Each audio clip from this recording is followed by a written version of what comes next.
The joys path బాబా కృపా కటాక్షంతో ఈ పుస్తకాన్ని మనం ప్రతిరోజు చదువుకుంటున్నాము. అనేక విషయాలు బాబా చెప్పిన విషయాలన్నీ కూడా మణి తన పుస్తకంలో వ్రాసుకున్నటువంటి ఆ విషయాల్ని మనము చదువుకుంటూ ఉన్నాం. బాబా తరచూ స్త్రీల దగ్గరకు వస్తూ తాను చేసేటటువంటి పనులు, మస్తుల కార్యక్రమాలు, అలాగే ఇతర విషయాల గురించి, అనేక ఆధ్యాత్మిక విషయాల గురించి కూడా చెప్తూ ఉన్నారు.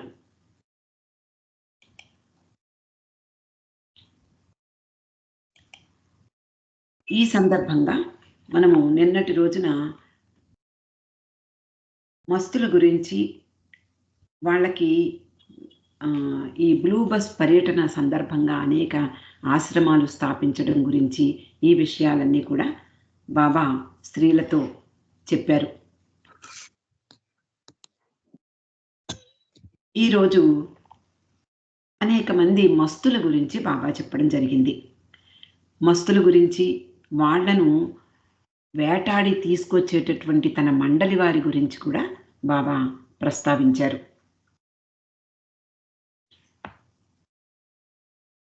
మూడవ బ్లూ బస్ పర్యటన సందర్భంలో బాబా రాంచీలో, అంటే రాంచీ కలకత్తా దగ్గర ఉన్నటువంటి కొండ ప్రాంతంలో బాబా మస్తుల కొరకు ఆశ్రమాన్ని స్థాపించారు. ఆ రోజు బాబా స్త్రీల దగ్గరికి వచ్చి, నేను ఈరోజు చాలా సంతోషంగా ఉన్నాను, చాలా పురోగతి చెందినటువంటి 2 మస్తులు నా దగ్గరకు వచ్చారు అని ఎంతో సంతోషంగా చెప్పారట. వాళ్ళ గురించి చెప్తూ మొత్తం కలకత్తా నగరం అంతా కూడా వాళ్ళ ఆధీనంలో ఉంది. వాళ్ళిద్దరూ కలిసి ఈ నగరాన్ని అదుపు చేస్తూ ఉంటారు. అందులో ఒకరు స్త్రీ, ఆమె బాబాజాన్ లాంటి వ్యక్తిత్వం గలది. మరొకరు పురుషుడు, అతని పేరే కరీం బాబా.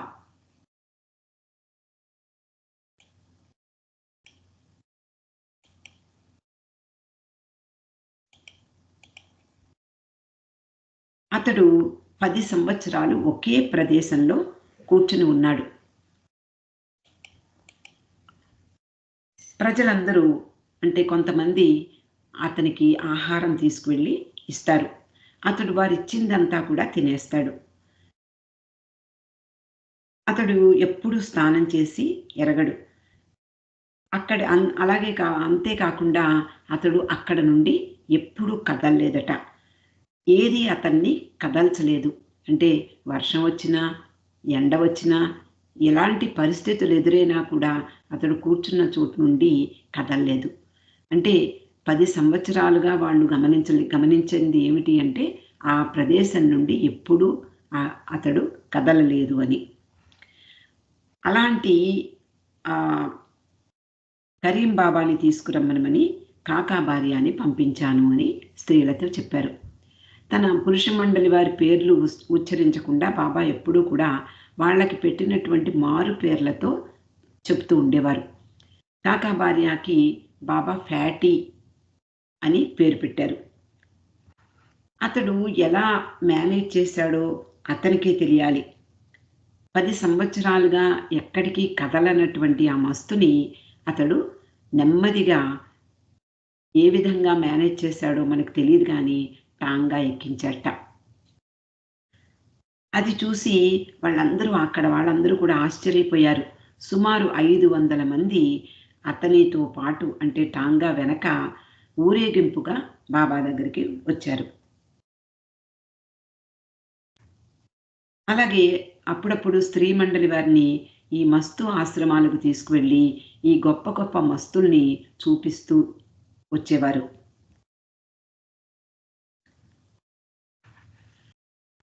ఈ రాంచీ ఆశ్రమంలో ఈ కరీం బాబా ఉన్నాడు. అలాగే మెహరాబాద్కి తీసుకొచ్చినప్పుడు కేజ్ రూమ్లో కూడా కొన్నాళ్ళు ఉన్నట్ట. మెహరాబాద్లో ఉండగా బాబా మస్తుల గురించి అనేక విషయాలు చెప్పారు స్త్రీలతో. ఈ కలకత్తా నుండి ఈ కరీం బాబాని తీసుకురావడం గురించి చెప్తూ, అతడు ఒక అరుదైనటువంటి రకానికి చెందినవాడు. రామకృష్ణ పరమహంస అలాగే వివేకానందుడు ఏ స్థితి కావాలని కోరుకుంటారో ఆ స్థితిలో ఉన్నవట్ట. అంటే మజూబ్ స్థితి అయి ఉంటుంది. ఈ రకానికి చెందినటువంటి సాధు పురుషులు 3 రోజులు ఈ స్థితిలోనే ఉండి శరీరాన్ని వదిలిపెడతారు. లేదా ఆ గొప్పదైన ఆ స్థితిలోనే సంవత్సరాల తరబడి ఉండిపోతారు. అప్పుడు వారు సద్గురువులవుతారు. వేదాంత శాస్త్రంలో ఆ స్థితిని బాల ఉన్మత్త పిశాచి అంటారు. అంటే వాళ్ళల్లో 3 మూర్తులు మూర్తీభవించి ఉంటాయి. అంటే పసివానిలాగా ఉంటారు, పిచ్చివాళ్ళలాగా ఉంటారు, ఘోస్ట్ లాగా కూడా, పిశాచుల్లాగా కూడా ఉంటారట. ఈ 3 లక్షణాలు పొందుపరుచుకున్నటువంటి ఆ వ్యక్తులు లక్షణాలు కొన్ని ఉంటాయి. ఈ వ్యక్తి అంటే కరీం బాబా గురించి బాబా చెప్తున్నారు. ఎప్పుడు ఏది కావాలని ఎవ్వరిని అడగడు. నీళ్లు కూడా అడగడు. అక్కడ అతని కోసం ఏదైనా పెడితే దాన్ని మాత్రమే తింటాడు. అలాగే అతని దగ్గర ఒక చిన్న రాగి పైసా ఉంది. దాన్ని ప్రతిరోజు మింగేస్తూ ఉంటాడు. మల విసర్జనలో వచ్చిన దాన్ని తీసి శుభ్రం చేసి మళ్ళీ తినేస్తూ ఉంటాడు. బాబా పరివారంతో వెళ్ళినప్పుడు అంటే అతన్ని తీసుకురావడానికి వెళ్ళినప్పుడు వీళ్ళు 200 సిగరెట్లు అతని ముందు పెట్టారు. 4 సిగరెట్లు తీసుకుని ఒకేసారి కాల్చాడు. చివర మిగులుతాయి సిగరెట్ పీకలంటాం, వాటిని కూడా మింగివేశాడు. అలా ఆ పని అయిన తర్వాత నిద్రపోతాడు. అతడు కూర్చోవడమో లేదా నిద్రపోవడమో అంతే. అతనితో బాబా పనిచేసినప్పుడు అతడు మెలకువగా ఉండాలని బాబా కోరుకున్నారు. అతని ముందు 50 కిళ్ళీలు పెట్టారట. వాటిని ఆస్వాదించకుండా ఎప్పుడైనా ఏదైనా మనకి నచ్చిన వస్తువుని నెమ్మదిగా తింటూ ఆస్వాదిస్తాం. కానీ ఈ మస్తులకు ఈ ప్రాపంచిక స్పృహ ఉండదు. వాళ్ళు ఎక్కడ ఉన్నారు, ఏ పరిస్థితుల్లో ఉన్నారు, ఇవేవి వాళ్ళకి పట్టవు. కాబట్టి అక్కడ పెట్టినటువంటి వస్తువు ఏదైతే ఉందో దాన్ని తినడమే అతనికి తెలుసు. కాబట్టి 50 కిళ్ళీలను కూడా ఒకేసారి నమిలేశాడు. తర్వాత నిద్రపోయాడు. అతడు పోయే నిద్ర మామూలు నిద్ర కాదు. సూపర్ కాన్షియస్ స్థితిలోకి వెడతాట. అంటే మహా చైతన్య స్థితిలో ఉంటాట.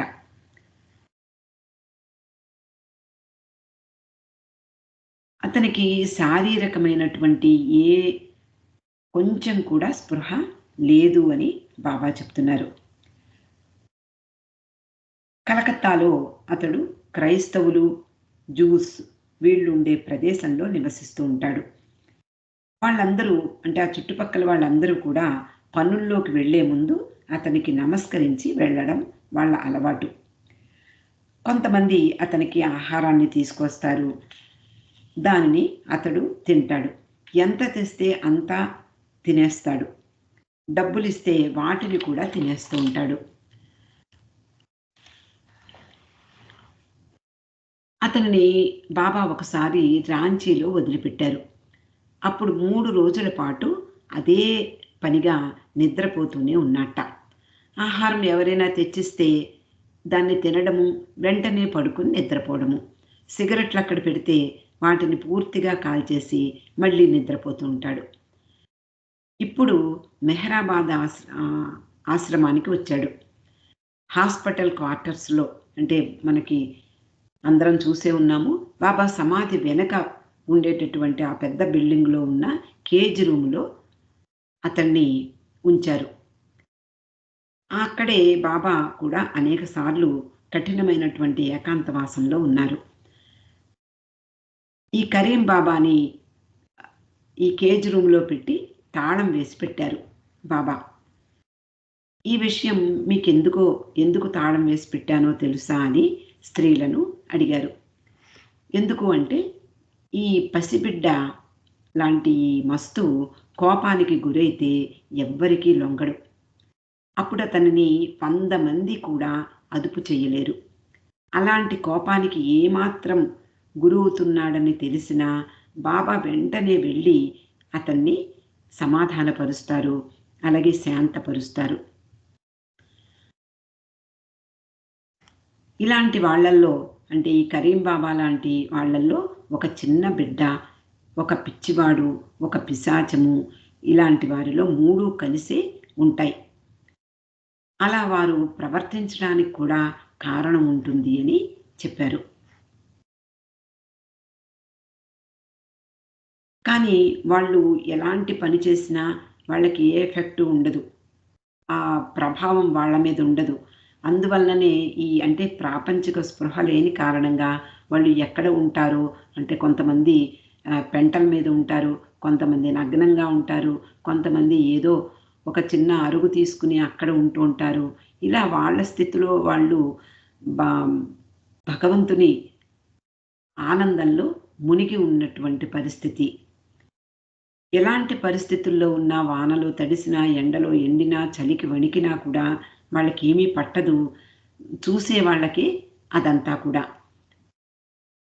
అయినా వాళ్ళకి జలుబు కానీ, దగ్గు కానీ, అజీర్ణం కానీ ఇలాంటివేమీ వాళ్ళ దరిదాపులకు రావు అని బాబా చెప్పారు. బాబా చెప్పిన ఈ మాటలు విని ఎలిజబెత్ అంటుంది, మరి రామకృష్ణ పరమహంసకి అంటే రామకృష్ణ అంటే మనకి తెలియదు కాబట్టి పరమహంస అంటాము. రామకృష్ణకి క్యాన్సర్ వచ్చింది కదా బాబా అని అడిగింది. బాబా అంటున్నారు, సద్గురువులు, అవతార పురుషులు వారికి ఒక్కొక్కసారి చాలా లోతైన గాయం ఉంటుంది. నా వరకు నాకు నా చెక్కిలిలో ఆ గాయం ఉంది. అది ఒక కన్నం లాంటిది. దాన్ని నాజర్ అని పిలుస్తారు. కొన్నిసార్లు పర్వాలేదు బానే ఉంటుంది. కొన్నిసార్లు బాధ ఎక్కువవుతూ ఉంటుంది. చట్టీ బాబా అనే మస్తు పూర్తిగా భిన్నమైనవాడు. అతడెప్పుడూ ఈ కరీం బాబా లాగా నిద్రపోడు. కూర్చునే ఉంటాడు. తల ఊపుతూ ఉంటాడు. మనకి తెలుసు చట్టీ బాబా గురించి. బాబా అతనికి ఒక్కొక్క సందర్భంలో 200 బకెట్లతో స్నానం చేయించేవారు. మరొక్కొక్కసారి 100 బకెట్లని నీటిని వాడి అతనికి స్నానం చేయించేవారు. ఇప్పుడు అంటే మెహరాబాద్‌లో ఉండగా పరిస్థితిని బాబా చెప్తున్నారు. అతడు ఈ మధ్య కాలంలో స్నానానికి అంగీకరించటం లేదు. అప్పుడు మహమ్మద్ మస్తుని బాబా అతని దగ్గరికి పంపిస్తారు. అప్పుడు మహమ్మద్ మస్తు వెళ్ళి అతని తలుపు దగ్గర నుంచుని మనం బతిమాలుతూ ఉంటాం. రా బాబు అంటూ. అలా రా నీకోసం బాబా వేచి ఉన్నారు. వచ్చి స్నానం చెయ్యి అంటూ మర్యాదగా పిలుస్తూ ఉంటాడు. రండి బాబు రండి మీకోసం అందరూ చూస్తున్నారు అంటూ పిలిచినప్పుడు అతడు వచ్చి బాబా చేత స్నానం చేయించుకుంటాడు. బాబా అంటున్నారు, ఈ కాలంలో నేను 2 సార్లు అతనికి స్నానం చేయిస్తూ ఉంటాను. ప్రతిసారి 50 బకెట్లు నీటిని వాడతాను. స్నానం అయ్యాక అతడు కింద కూర్చుని మట్టిని తన ఒంటిపై పోసుకుంటాడు. నిజానికి ఇవన్నీ చదువుతుంటే ఒక సందేహం కలుగుతుంది. అసలు ఈ మండలి వారు ఇలాంటి మస్తులను ఎలా భరిస్తున్నారు? వీళ్ళని అంటే ఇలాంటి పరిస్థితుల్లో వాళ్ళు ఎలా ఉంటున్నారు? బాబా చెప్పినది చెయ్యడమే వాళ్ళ ధ్యేయం. వాళ్ళకి మరొక ధ్యాస ఉండేది కాదు. అందువలన వీళ్ళు బాబా చెప్పినట్లుగా ఆ మస్తుల్ని కూడా భరిస్తూనే ఉండేవారు. ఏం చెబితే అది చేసేవారు.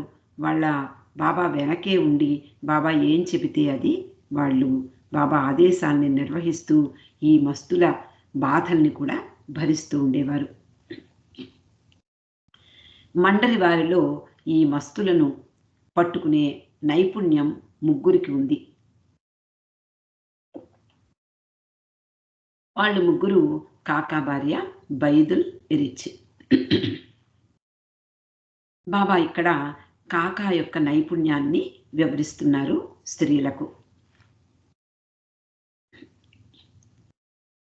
కరీం కరీం సారీ కరీం బాబాని మెహరాబాద్ తీసుకొచ్చిన తర్వాత అక్కడ పని అయిపోయిన తర్వాత బాబా అతన్ని తన స్వస్థలంలో వదిలిపెట్టి రమ్మనమని కాకాని పంపించారు.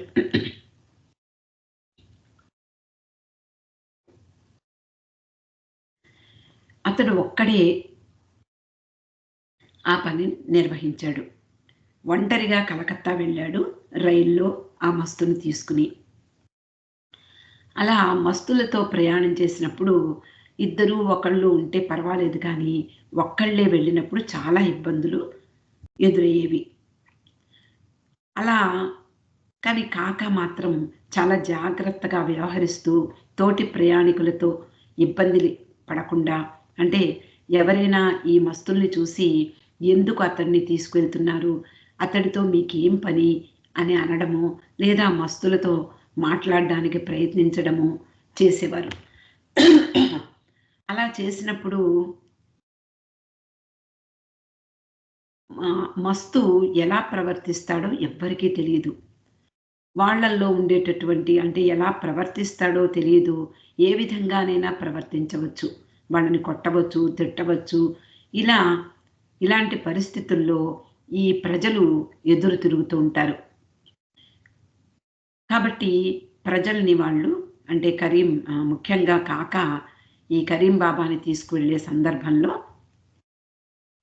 ఈ ప్రయాణికులతోటి, పోలీసులతోటి కూడా మంచిగా మాట్లాడి వాళ్ళని లొంగదీసుకున్నాడు.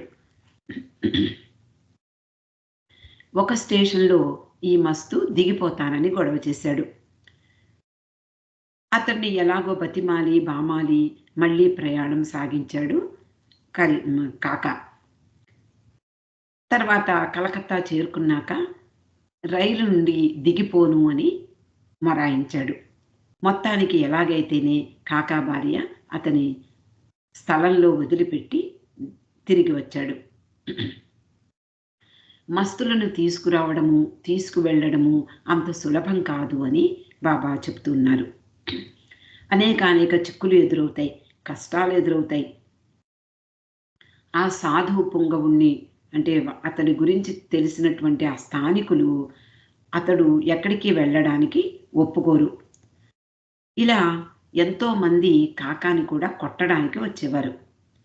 కానీ అతడు, ఇది నేను నా కోసం చేసే పని కాదు, నా గురువు ఆదేశం ప్రకారం ఈ పని చేస్తున్నాను. మీకు నచ్చకపోతే నన్ను కొట్టండి, అంతేకాని నా ప్రయత్నాన్ని విరమింపచేయకండి.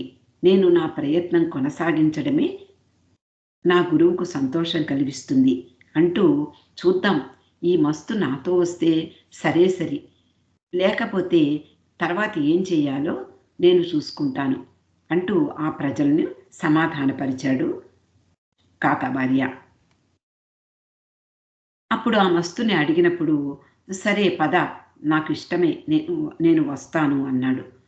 అలా ఈ కాకా భార్యతో ఆ మస్తు రావడం చూసి మిగిలిన వాళ్ళు ఆశ్చర్యపోయేవారు. అలాగే పోలీసుల జోక్యం కూడా ఒక్కొక్కప్పుడు కలిగేది. వాళ్ళు ఎందుకు వీళ్ళని ఎక్కడికి తీసుకువెళ్తున్నారు, వీళ్ళతో మీకేం పని, వాళ్ళైతే చూడడానికి పిచ్చివాళ్ళలా ఉన్నారు కదా అని వాళ్ళు అడ్డగించేవారు. అంటే ముఖ్యంగా బాబాతో ఉన్నప్పుడు ఒకసారి ఒక సందర్భంలో కూడా ఈ పర్యటనల సందర్భంగా బాబా, గుస్తాజీ, రిచ్ ఉన్నప్పుడు ఈ పోలీసులు వచ్చి అడ్డుకున్నారు. వీళ్ళని చూడపోతే ఇద్దరూ మాట్లాడటం లేదు. గుస్తాజీ మౌనం, బాబా సరే మౌనం, మాట్లాడరు. ఈ ఇద్దరు మధ్య ఈ ఇరిచ్చి నలిగిపోతాడు. ఒక ప్రక్కన పోలీసుల్ని సమాధానపరచాలి, ఒక ప్రక్కన బాబా విపరీతంగా త్వరగా ఏదో ఒకటి చెప్తూ ఉండేవారు, ఆయన్ని సమాధానపరచాలి. గుస్తాజీ మూగవాడు అని చెప్పినందుకు కోపం వచ్చేసింది అతనికి. నేను మూగవాణ్ణా, నాకు మాట్లాడడం రాదా, నేను బాబా ఆదేశం ప్రకారం మాట్లాడటం లేదు కదా, ఎందుకు వాళ్ళతో అలా చెప్పావు అని ఇతడు సతాయించేవాడు. ఇలా ఒక్కొక్కసారి ఈ కఠినమైనటువంటి పరిస్థితులు ఎదురవుతూ ఉంటాయి. ఈ కాకా పట్ల కూడా పోలీసులు దౌర్జన్యం చేసేవారు. అలా అనేక కష్టాలుంటాయి. కానీ ఈ కాక అద్భుతమైనటువంటి సహనం, ఓర్పు ప్రదర్శించి బాబా పనిని నిర్వహించేవాడు. అతనికి ఒక పిచ్చివానికి, మస్తుకి తేడా తెలుసు. బయటికి చూడ్డానికి ఇద్దరూ ఒకేలా ఉంటారు. సాధారణమైన వాళ్ళెవ్వరికీ కూడా వాళ్ళల్లో మస్తు ఎవరో, పిచ్చివాళ్ళెవరో తెలియదు. అది ఈ మండలి వారికి భగవంతుడిచ్చిన గిఫ్ట్. వారి మధ్య తేడా గుర్తించడం చాలా కష్టం. ఇద్దరూ ఒకేలా ఉన్నా అతనికి మస్తు ఎవరో తెలుసు. బాబా చెప్తున్నారు, బొంబాయి చుట్టుపక్కల కొన్ని వేల మంది పిచ్చివాళ్ళుంటారు. అయినా వారిలో ఒక మస్తుని తీసుకురమ్మంటే కాకా చక్కగా తీసుకుని వస్తాడు. వాళ్ళు ఎలా వస్తాడు మస్తు కాకాతో? కాకా వెళ్ళి వాళ్ళతో మాట్లాడతాడు. వాళ్ళ కాళ్ళకు మసాజ్ చేస్తూ ఉంటాడు. సిగరెట్లు ఇస్తాడు. కొంతమందికి సిగరెట్లు కాలుస్తారు, కొంతమంది బీడీలు కాలుస్తూ ఉంటారు. ఈ మస్తుల్లో అనేక రకాలు ఉన్నారు. ఎంతో సహనంతో, ప్రేమతో వాళ్ళు తనతో వచ్చే వరకు గంటల తరబడి వేచి ఉండేవట. ఒక్కొక్కసారి ఈ మస్తులు కూడా అతన్ని కొట్టేవారు. అతని వాళ్ళ ముందు తలను వాల్చి వాళ్ళ దెబ్బలను కూడా భరించేవాడు. అలా కాసేపు వాళ్ళు దెబ్బలు కొట్టి విసుగొచ్చి శాంతపడేవారు. అప్పుడు అతనితో మాట్లాడి అతన్ని తీసుకొచ్చే ప్రయత్నం చేస్తూ ఉండేవారు. ఈ ప్రయత్నంలో కాక ఏదో తప్పదురా దేవుడా అని కాదు, చాలా ఆనందంగా బాబా పనిని నిర్వహించేవాడు. బాబా అంటారు, అతడొక్కడే ఆ పనిని నిర్వహించగలడు. బొంబాయిలో 3 మస్తులున్నారు. అందులో ఒకరు టిప్పు బాబా. టిప్పు బాబా చాలా పురోగతి చెందినవాడు. ఈ మస్తుని బొంబాయి నుండి తీసుకువచ్చాడు కాక. నిజానికి బొంబాయి నుండి తీసుకురావడం పెద్ద కష్టం కాదు. ఎందుకు అంటే అక్కడ ప్రజలకు బాబా ఎవరో తెలుసు. కాబట్టి బాబా తీసుకురమ్మన్నారు అన్నప్పుడు వాళ్ళెవరూ కూడా వ్యతిరేకించరు. కాబట్టి బొంబాయి నుండి తీసుకురావడం సులభమే. కానీ కలకత్తా నుండి అలా మారుమూల ప్రదేశాల నుండి మస్తుల్ని తీసుకురావడం చాలా కష్టము అని బాబా చెప్పారు. అలాగే జైపూర్లో ఉండగా, అంటే ఈ బ్లూ బస్ టూర్స్ ప్రయాణంలోనే ఈ విషయాలన్నీ కూడా జరిగాయి. జైపూర్లో ఉండగా ఇరిచి మస్తులను తీసుకొచ్చే పని నిర్వహించాడు. బైదులు కూడా మస్తుల్ని తీసుకురావడంలో అద్భుతంగా పనిచేస్తాడు. కొట్లాటలు, యుద్ధాలు, రక్తపాతాలు, జైల్లో ఉండడాలు ఇవన్నీ జరుగుతూనే ఉంటాయి. కానీ ఈ ముగ్గురు కూడా మస్తుల్ని తీసుకురావడంలో అత్యంత నైపుణ్యాన్ని ప్రదర్శించేవారు. ఈ కాక తంజావూరు నుండి మస్తుని తీసుకురావడానికి వెళ్ళినప్పుడు అక్కడ 100 మంది మహమ్మదీయులు అతన్ని ఎదుర్కొన్నారు. వాళ్ళు కసాయి వాళ్ళల్లా కోపంతో, ఉద్వేగంతో ఊగిపోయారు. ఈ కాకా భార్య వాళ్ళందరినీ సమాధానపరిచి, ఇస్లాం మతానికి చెందిన వాళ్ళు కాబట్టి వాళ్ళకి ఇస్లాం మతం గురించి ప్రసంగించాట. అప్పుడు అతని ప్రసంగం విని శాంతంగా మారిపోయారు. అలా ఆ మస్తుని తీసుకురావడానికి సహకరించారు. అలా ఎక్కడైనా సరే ప్రజలు ఎవరైనా అడ్డగిస్తే వాళ్ళు ఎలాంటి వాళ్ళో తెలుసుకుని అక్కడ వాళ్ళకి తగినట్లుగా మాట్లాడేవాడు కాక. ఎప్పుడైనా ప్రజలు హిందువులు ఎదురొస్తే వాళ్ళకి కృష్ణుడు గురించి బోధించేవాడు. అలా కొంతమంది సాధారణమైనటువంటి ప్రజలు, ఏ మతానికి చెందిన వాళ్ళు అని కాకుండా ఎవరైనా వస్తే వాళ్లకు తెలిసి తెలియనటువంటి భాషలో, అంటే వాళ్ళకి తెలియనటువంటి ఏదో ఒక రకమైనటువంటి అర్థం కాని తీరులో ఏదో ఒక చెప్పి గందరగోళానికి గురి చేసి మస్తుని తీసుకొస్తూ ఉండేవాట.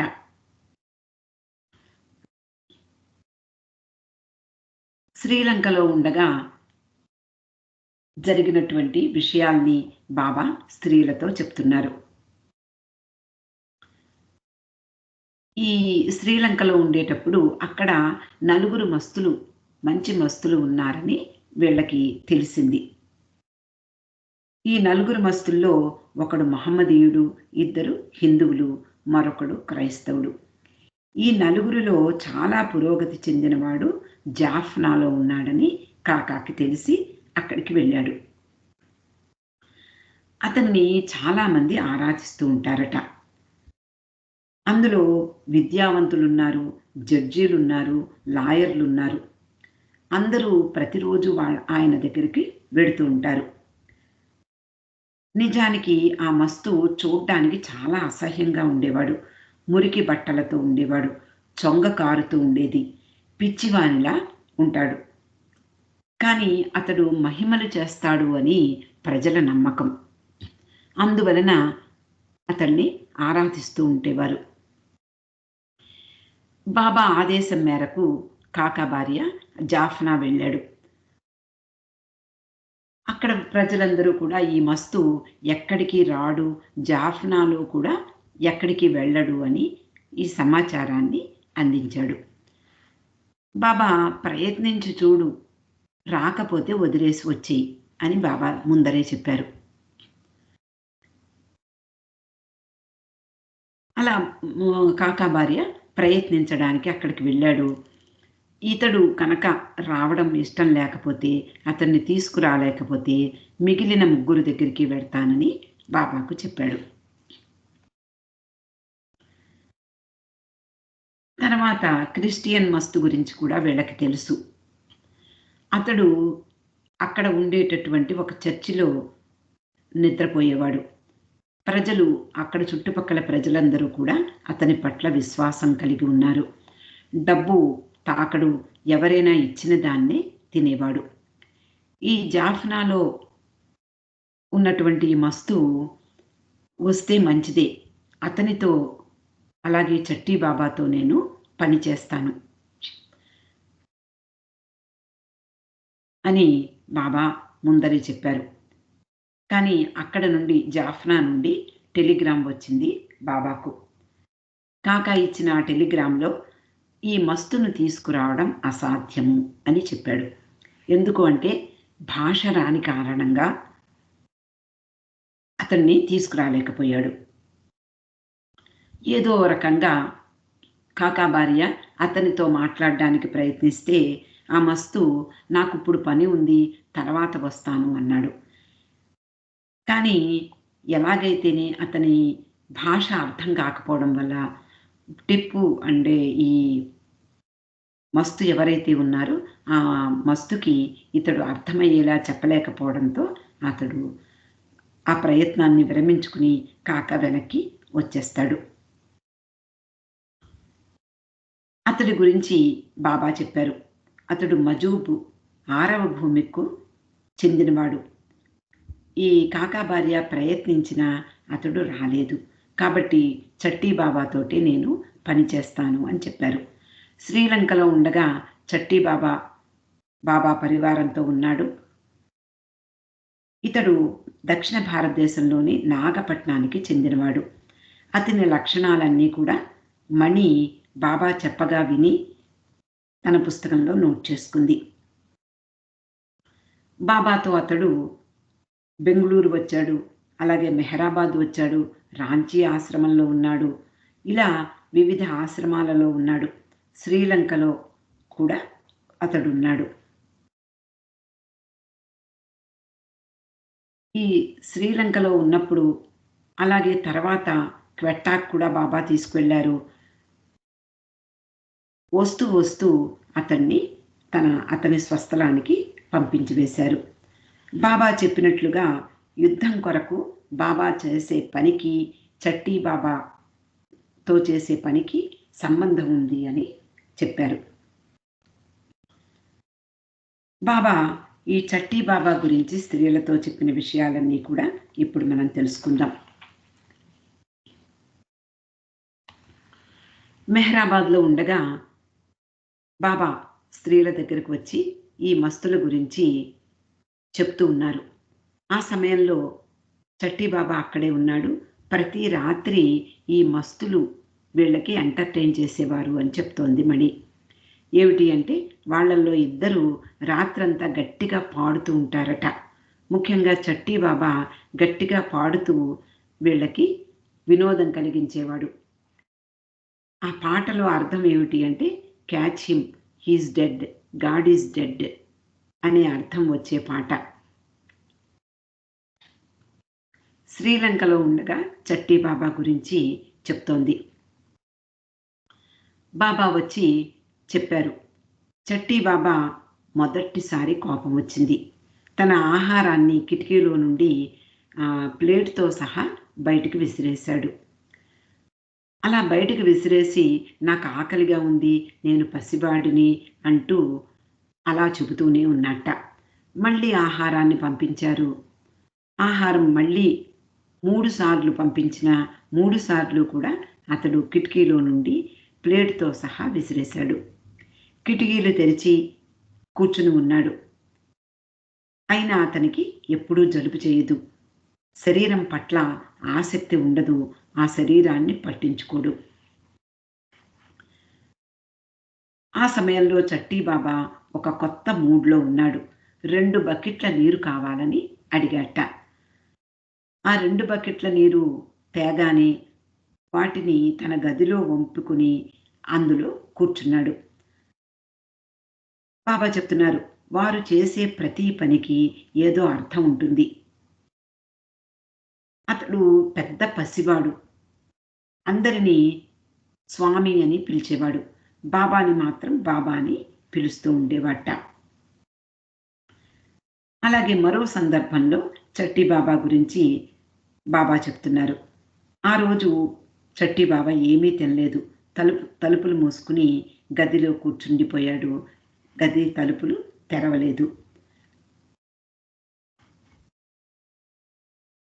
బాబా చెప్తారు, ఈరోజు నేను చాలా బాగా పనిచేశాను.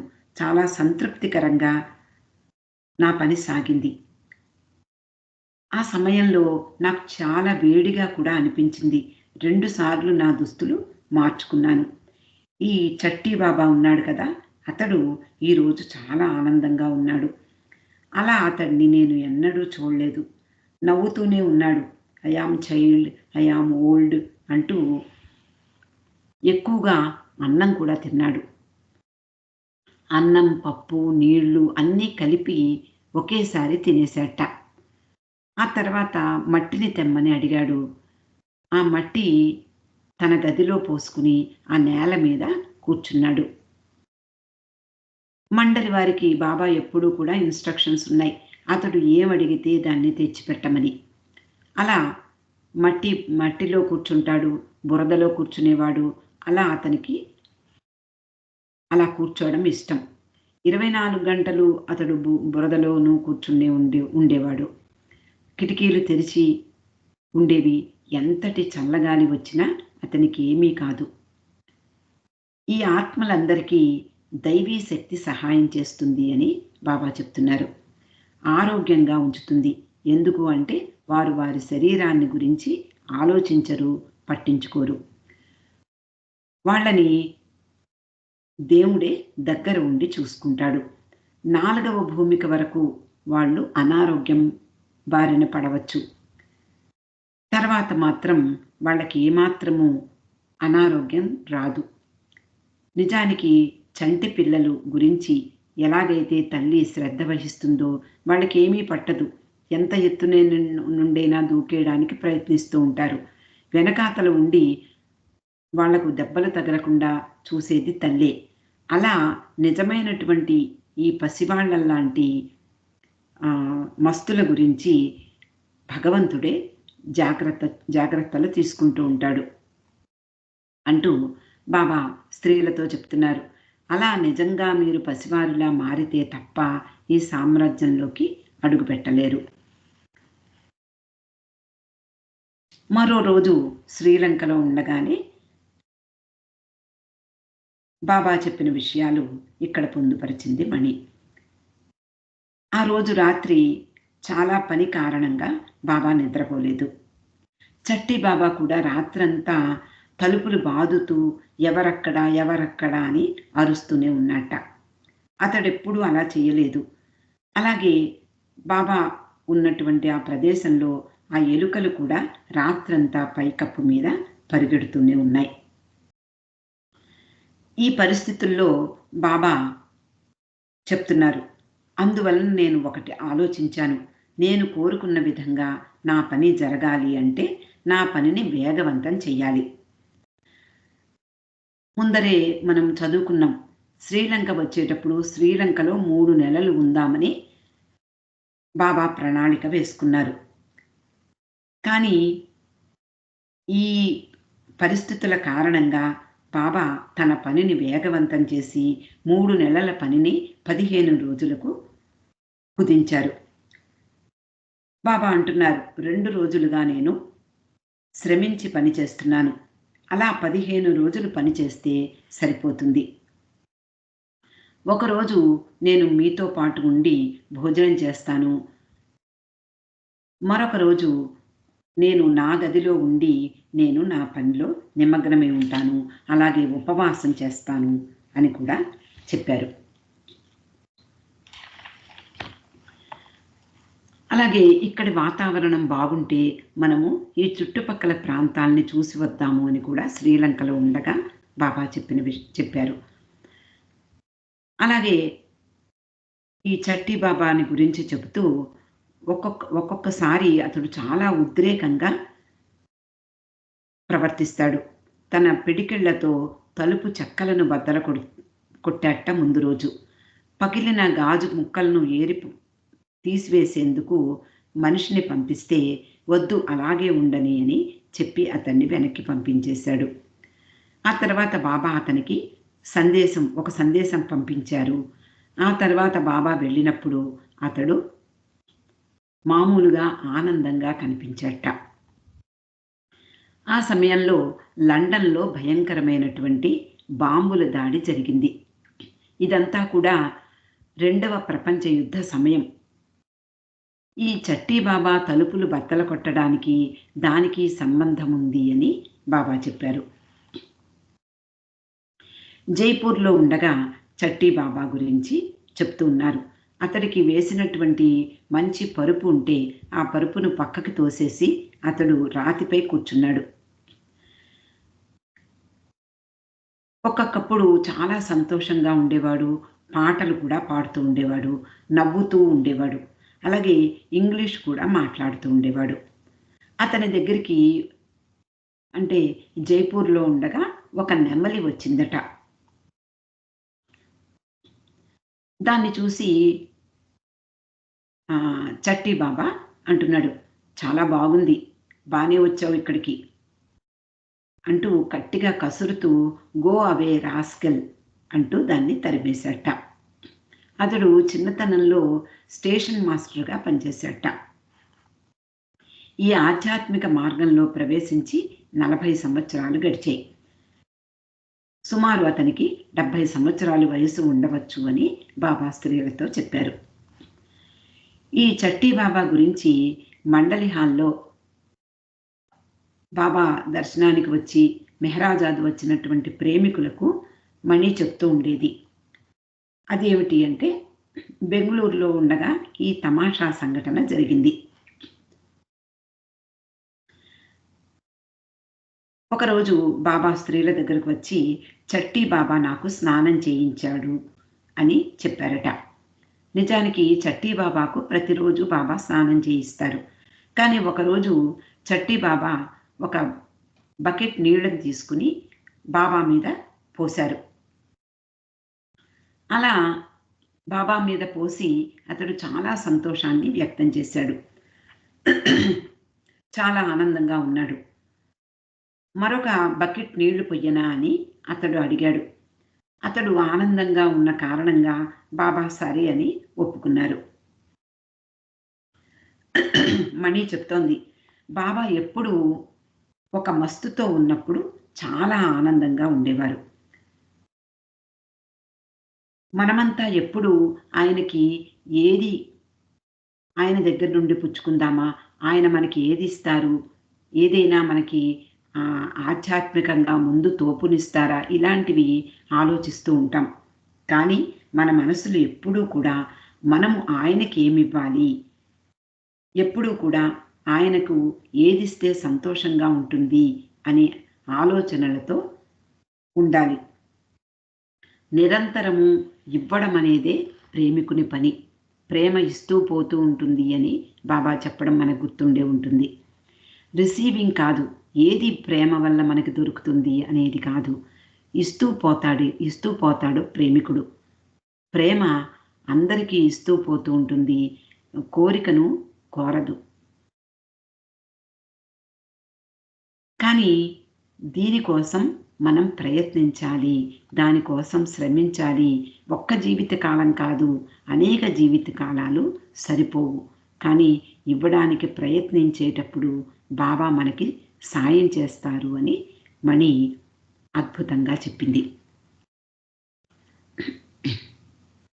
ఈ మస్తులు అనేక విధాలుగా ఉంటారు. వాళ్ళ మూడు ఎప్పుడు ఎలా ఉంటుందో మనకి తెలీదు. ఈ విషయాలన్నీ కూడా మనము చదువుకున్న విషయాల ద్వారా మనకి అర్థమవుతూ ఉంటాయి.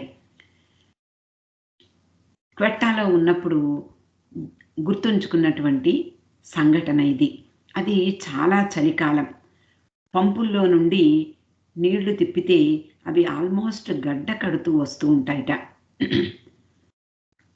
అలాంటి పరిస్థితుల్లో అంటే -డిగ్రీల్లో ఉండేటటువంటి కాలం.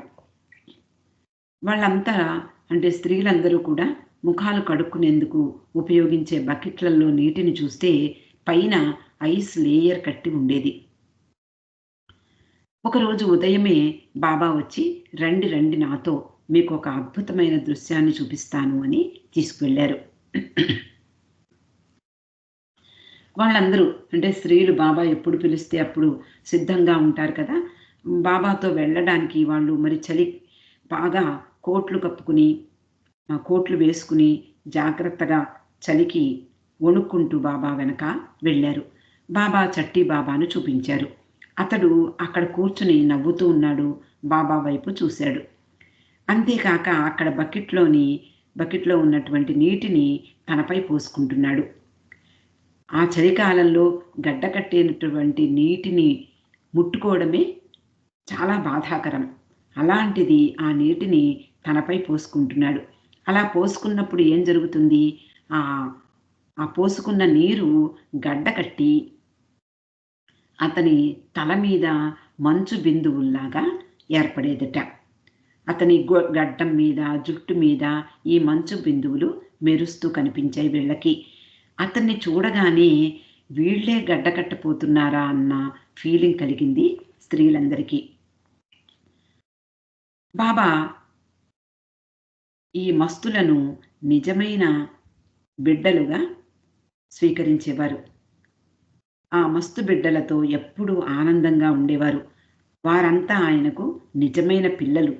ముఖ్యంగా చట్టి బాబాను బాబా బాగా ఇష్టపడేవారు. అలాగే మహమ్మద్ మస్తును కూడా చాలా ఇష్టపడేవారు. 1957వ సంవత్సరం నుండి బాబాతో ఈ మహమ్మదు ఉంటున్నాడు. అతడు బాబాతో కూడా ఎన్నో ప్రయాణాలు చేశాడు. బాబా తరచుగా స్త్రీలందరికీ ఈ మహమ్మద్ మస్తు గురించి చెప్తూ ఉండేవారు. రాంచీలో ఉన్నప్పుడు మణికి చెప్పిన విషయాలు ఇక్కడ పొందుపరిచింది. ఈరోజు చాలా గంటలు మహమ్మదు పాడుతూనే కూర్చున్నట్ట.